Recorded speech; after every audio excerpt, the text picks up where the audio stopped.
Hello friends, स्वागत है मेरे चैनल एमसीक्यू स्टडी आईक्यू पे। और आज के वीडियो में हम लोग करने वाले हैं क्लास 12 केमिस्ट्री का चैप्टर नंबर 14 जैव अणु, जो कि बच्चों ये बायोमोलिक्यूल्स इसको इंग्लिश में बोलते हैं। काफ़ी सिंपल चैप्टर है और सिर्फ थ्योरी वाला क्वेश्चन है, सिर्फ थ्योरी ऑब्जेक्टिव वाला क्वेश्चन है, जो कि बहुत ही ज़्यादा सिंपल है। बच्चों इस चैप्टर से 2024 में 4 मार्क्स का क्वेश्चन पूछा था और 2023 में 7 नंबर का क्वेश्चन पूछा था। तो जो बच्चे इस चैप्टर को पढ़े नहीं भी पढ़े हैं तो पहले पूरा एक बार एमसीक्यू देख लो, प्रीवियस ईयर्स क्वेश्चन देख लो। तो ये ऐसा ही क्वेश्चन बार बार आपको इस चैप्टर से रिपीट करेगा। पूरा थ्योरेटिकल चैप्टर है बच्चों ये। केमिस्ट्री ऑलमोस्ट खत्म होने वाला है, इसके बाद 2 और चैप्टर का एमसीक्यूज है, फिर हम लोग रिवीजन करेंगे अच्छे से हर एक चीज़ का। ठीक है, तो देखो फर्स्ट क्वेश्चन क्या है। जो बच्चे नहीं भी पहुंचे हैं बायोमोलिक्यूल्स जैव अणु तक, चैप्टर 14 तक, तो एक बार ये पूरा ऑब्जेक्टिव देख लो प्रीवियस ईयर क्वेश्चंस का। आपको 90% क्वेश्चन यही प्रीवियस ईयर से रिपीट करता है। 2024 में 4 नंबर का पूछा था, 2023 में बच्चों 7 नंबर का पूछा था आपको इस चैप्टर से, जो कि बहुत 2023 वाले बच्चों के लिए तो मतलब समझो कि एक गोल्डन चांस था, क्योंकि एकदम सिंपल क्वेश्चन पूछा गया था। 2024 का बच्चों पहले हम लोग प्रश्न कर लेते हैं। तो जो बच्चे 2023 में सॉरी जो बच्चे 2025 या 2026 में एग्जाम देने वाले हैं बिहार बोर्ड की तरफ से, तो ये वाला वीडियो काफ़ी ज़्यादा इंपॉर्टेंट है। आप पूरा वीडियो देखिए, 100% इस सब क्वेश्चंस आपको एग्जाम में रिपीट करेगा। ये देखो फर्स्ट क्वेश्चन करते हैं। निम्नलिखित में से कौन सा कीटो हेक्सोज है? Which of the following is the keto hexose? तो इसमें से बच्चों कीटो हेक्सो आपको क्या हो जाएगा? फ्रुक्टोज। फ्रुक्टोज जो होता है वो कीटो हेक्सोज होता है। इंग्लिश वाले इसको इंग्लिश में लिख लेना, वही है, ठीक है। प्रोटीन की हेलिकल संरचना निम्नलिखित में किसके द्वारा अस्थायी होती है? ये 2024 का ये प्रश्न है। The helical structure of protein is stabilized by which of the following? तो जो प्रोटीन की जो हेलिकल संरचना होती है, वो जो स्टेबलाइज होती है, वो होती है हमारे हाइड्रोजन बंधन से, हाइड्रोजन बॉन्डिंग से। तो महत्वपूर्ण प्रश्न है बच्चों, ये सब प्रश्न 100% रिपीट कर देगा एग्जाम में, याद रखना इस बात को। क्वेश्चन नंबर 3 करते हैं। विटामिन जो खून को स्कंदित होने में मुख्य भूमिका निभाता है वह है? तो ये सब बचपन से पढ़ते आ रहे हैं। जो विटामिन के है वो रक्त का क्या करता है बच्चों? थक्का बनाता है। जो ब्लड क्लॉटिंग के लिए बच्चों विटामिन के जिम्मेदार है। विटामिन के कारण ब्लड का क्या होता है? थक्का बनता है। तो ये सब महत्वपूर्ण प्रश्न हम लोग बचपन से पढ़ते आ रहे हैं, ठीक है। देखो 2024 में 3 नंबर का क्वेश्चन पूछा था, लेकिन 2023 में बच्चों 7 नंबर का क्वेश्चन इस चैप्टर से पूछा था, जो कि इंपॉर्टेंट चैप्टर है, आपको अच्छे से करना है। तो 2024 में देखो एक प्रश्न तो नहीं भी पढ़े होगे फिर भी कोई बना सकता है, ठीक है। देखो ये वाला प्रश्न तो फिर भी कोई बना सकता है कि हम लोग बचपन से पढ़ रहे हैं विटामिन के रक्त की थक्का बनने में उसका मुख्य भूमिका निभाता है। क्वेश्चन नंबर 4 करते हैं। ये क्वेश्चन 2017, ठीक है, 21, 22 और 23 में ये क्वेश्चन पूछा गया। कह रहा है एंजाइम होते हैं। तो एंजाइम क्या होते हैं बच्चों? एंजाइम एक प्रकार के प्रोटीन है। क्या है वो? प्रोटीन है। क्वेश्चन नंबर 5 करते हैं। विटामिन ई की कमी से निम्नलिखित में से कौन सा रोग होता है?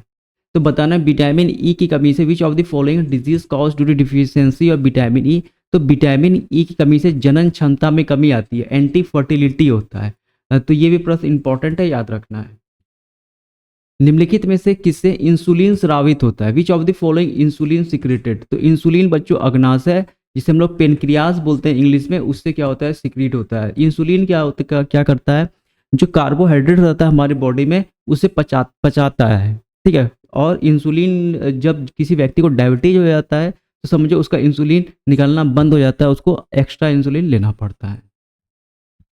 क्वेश्चन नंबर 7 करते हैं। कौन सी विटामिन जल में घुलनशील है? Which of the following vitamin are soluble in water?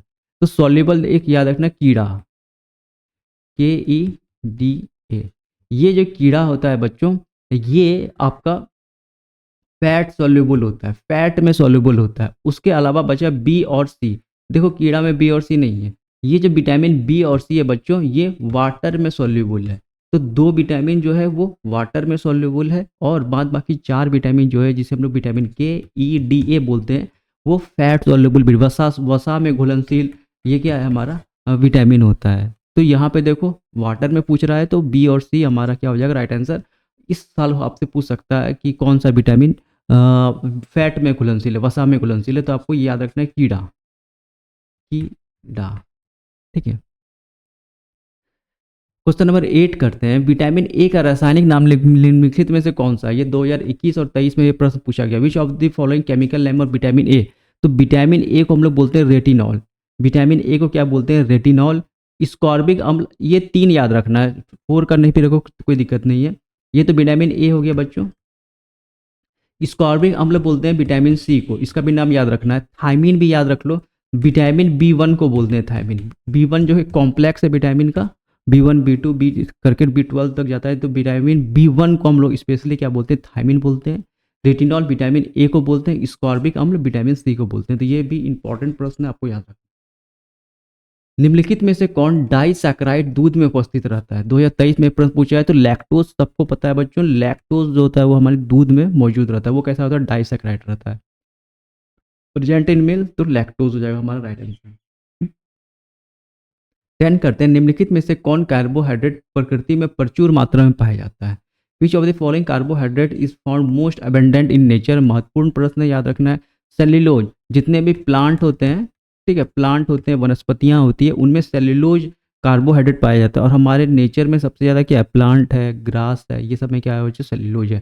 Cellulose hormone, cellulose जो कार्बोहाइड्रेट है वो ह्यूमन नहीं पचा सकता। ह्यूमन को पचाने में बहुत मेहनत लगता है। जैसे कभी देखना साग वगैरह में, तो उसमें बहुत ज़्यादा सेल्यूलोज रहता है, इसीलिए उसको इतना पकाया जाता है कि सेल्यूलोज उसका वहीं पे मर जाए, लेकिन फिर भी बहुत ज़्यादा सेल्यूलोज इसमें पाया जाता है। और जो हमारे जो जितने भी शाकाहारी जानवर होते हैं, जैसे गाय हो गया, ये सब सेल्यूलोज को आराम से पचा सकते हैं। ग्लूकोज में कायरल कार्बन की संख्या होती है 4, तो ये इंपॉर्टेंट है, याद रखना।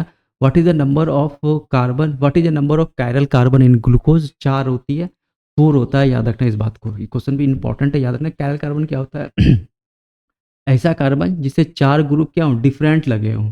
चारों ग्रुप क्या हो बच्चों? डिफरेंट लगे हों, उसे क्या बोलते हैं हम लोग? Chiral carbon. और ये कार्बन बच्चों sp3 हाइब्रिडाइज होना चाहिए। निम्नलिखित में से कौन सा हाइड्रेट है? Which of the following is the carbohydrate? ठीक है, सॉरी, निम्नलिखित में कौन सा कार्बोहाइड्रेट है? तो लैक्टोज हो जाएगा हमारा यहाँ पर राइट आंसर, जो कि एक क्या है? कार्बोहाइड्रेट है। 13 करते हैं, मानव शरीर उत्पन्न नहीं करता है। ये BSEB 2021 में ये प्रश्न पूछा हुआ है। मानव शरीर, the human body does not produce, तो मानव शरीर विटामिन प्रोड्यूस नहीं कर सकता है। विटामिन हमें बाहर से लेना पड़ता है, फलों से, सब्जियों में बच्चों विटामिन पाया जाता है, दूध में विटामिन पाया जाता है, तो वहाँ से हम लोग क्या करते हैं? विटामिन लेते हैं, लेकिन हमारा बॉडी कोई भी विटामिन जो है वो प्रोड्यूस नहीं करता है। कह रहा है CH, C double bond O NH2, ऐसे हम इसे लिख सकते हैं।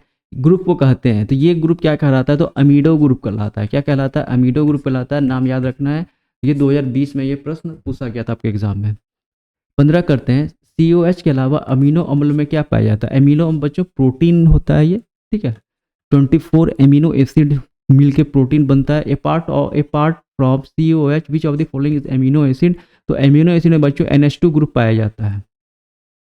इसके अलावा और क्या पाया जाता है? NH2 ग्रुप पाया जाता है। 15 का हो जाएगा ऑप्शन नंबर बी हमारा बिल्कुल राइट आंसर।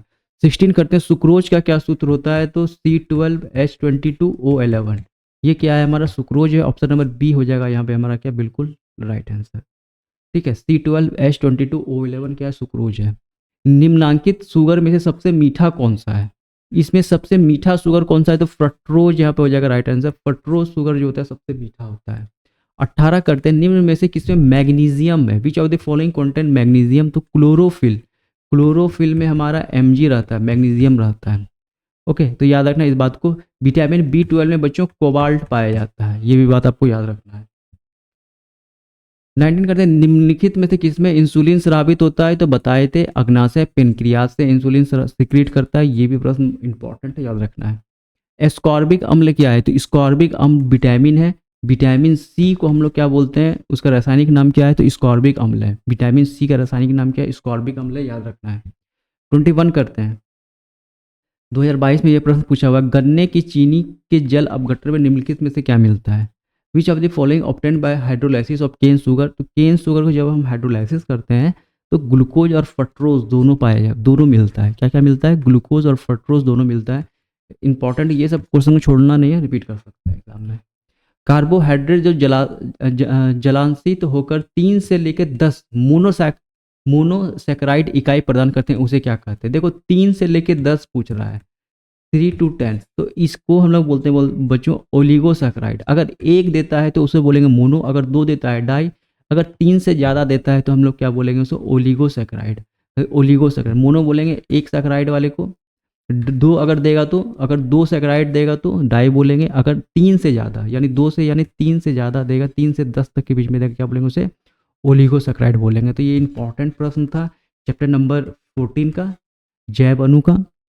तो उम्मीद करते हैं वीडियो अच्छा लगा होगा, चैनल को जरूर सब्सक्राइब करिए और वीडियो को लाइक करिए। मिलेंगे अगले वीडियो में, तब तक thank you, all the best.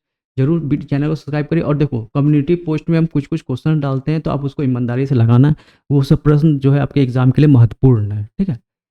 तो मिलेंगे अगले वीडियो में, तब तक के लिए थैंक यू।